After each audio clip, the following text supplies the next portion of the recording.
Simpleng ano yan. Mabait na temes yan.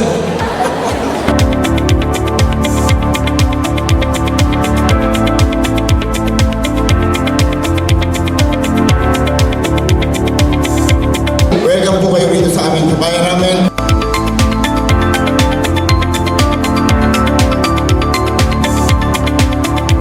Kailangan natin ng long-term, matagalan ng solusyon dito sa problema na nawala po kayo ng livelihood dahil sa oil spill na ito.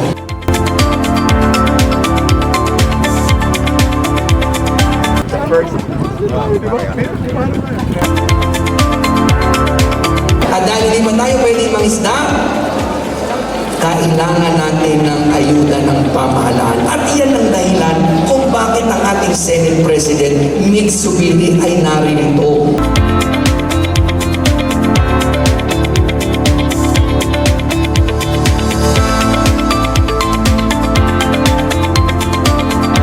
Pagpasalamat po natin na may mga taong naririto ngayon para po bigyan tayo ng biyaya sa pamumuno po ng ating Senador Juan Miguel Zubiri.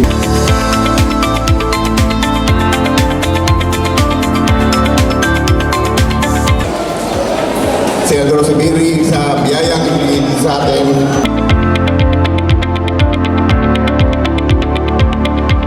At ang una niyang tinulungan, bayan ng Nauhan.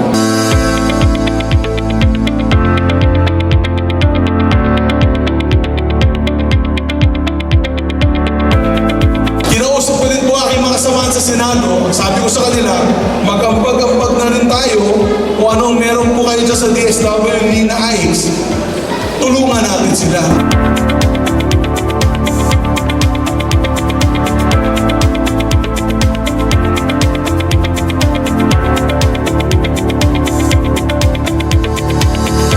Bawat bayan may alokasyon ng krudo libre para sa mga mangingisda na mangingisda sa ibang lugar. Libre ang krudo, libre ang gasolina. Nagbigay ako sa probinsya na yun ng initial. Initial na po yan.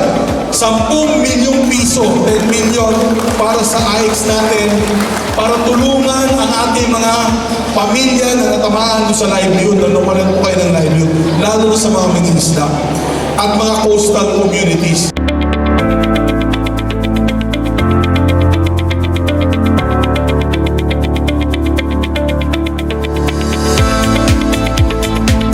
Bukod pa doon, tuloy-tuloy ang cash for work nyo, tuloy-tuloy ang ating training kung production yung Dole Tupad.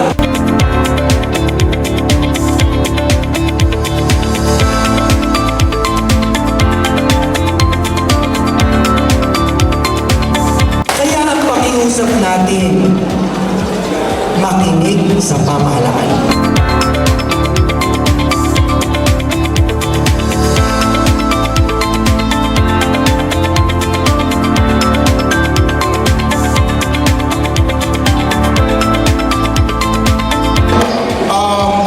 Ang gusto rin po namin, pumunta po ako dito dahil meron po akong commitment sa inyo, ay talagang uupakan namin o talagang babantayan namin ang mga budget ng mga ahensya na mga tumutulong sa inyo dito.